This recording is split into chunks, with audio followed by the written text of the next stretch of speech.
In this video, we're going to talk more about my Labyrinth pregnancy journal.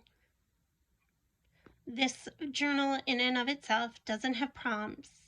I didn't write titles on the top in regards to date or what you want to title this specific Labyrinth entry on this page. I didn't write the word reflections on the journal. My heart and my intention in leaving blankness in this journal and in others that I create is really for you. I would rather create videos and write blog posts that have the questions and the prompts. Or like in this one, I put some ideas both in the back and in the front of this journal because I really want to value your experience. I do know that there are people out there who are very different than me, obviously, and that like the prompts, the reflection questions, the intentions, the affirmations, the reflection spaces that are provided for them. And in other journals that I'm creating, I am incorporating some of those things within them. Like my Advent journal has all of that right within each page. But even with that, I tried to be as expansive as I possibly can be. I don't do well with prompts and other people's reflection questions. I do better with pictures, as some of you who really know me know, because my journals are very visual experiences. But in spaces where there aren't pictures, I do love blank space because I feel like I'll just share this. A really profound experience for me was when I was being educated in becoming a spiritual director, and we were talking about art in spiritual direction. And we were given a blank white piece of paper, and we were told to fill it in or draw on it. I honestly can't remember what the directions were. But when I saw that blank, let me just even go to a blank piece of paper here, but you can see the labyrinth underneath it. But when I touched that blank piece of paper, I left it blank. I think we had like an hour or 2 hours for that experience. And I just in moments wept over the blank page because I felt like everything was new and fresh and clean and waiting. And in that blank slate, I felt like invitation, and that there was this blank white page in front of me. That was the point almost.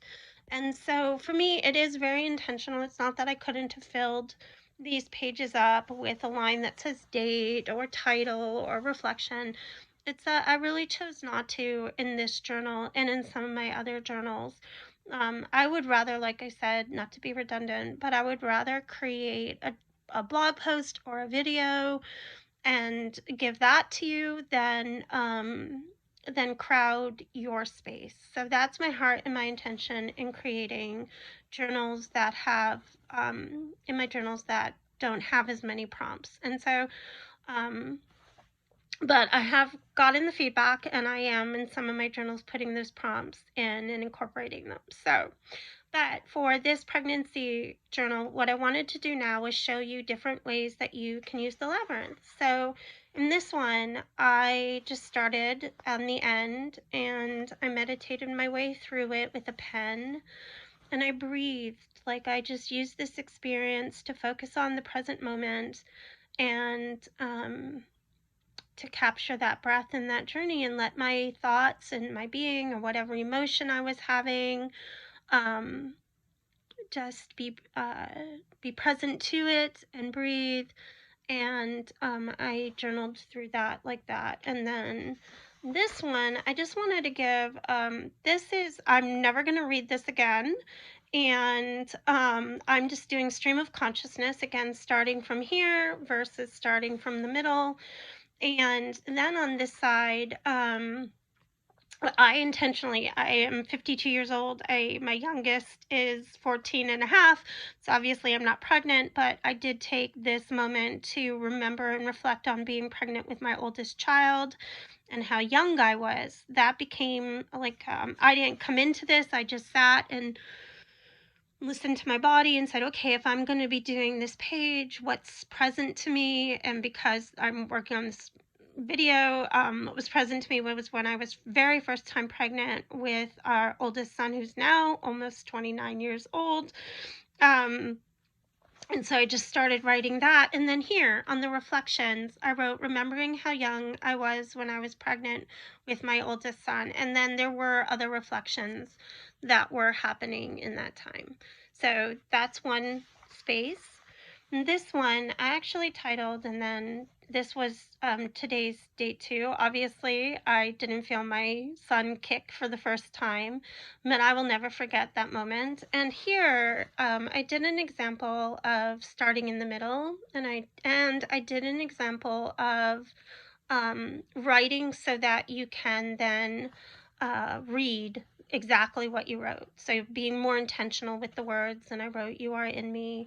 And then here over in the reflection, I wrote about my oldest son's father and I. Again, he was our oldest. We didn't have other children. I'm the mom of 6 kids, so didn't necessarily always have this space with every pregnancy, but we tried to find that space. And then I wrote this reflection. I remember your dad and I um, just spending hours with our hands on my belly, and it felt like you were doing somersaults. And so again, like, that's so personal to me, and I didn't know that I was coming into doing this example and going to think about when my son was kicking and what we did. And so yes, I could have put the title and the date, but again, if you want to journal here or there, I didn't want to presume upon that space. And so you can write the word reflection or you can do whatever. And so those are the different ways that you can use this pregnancy labyrinth journal. And so excited for you, and can't wait to hear how the experience of journaling with a labyrinth goes for you.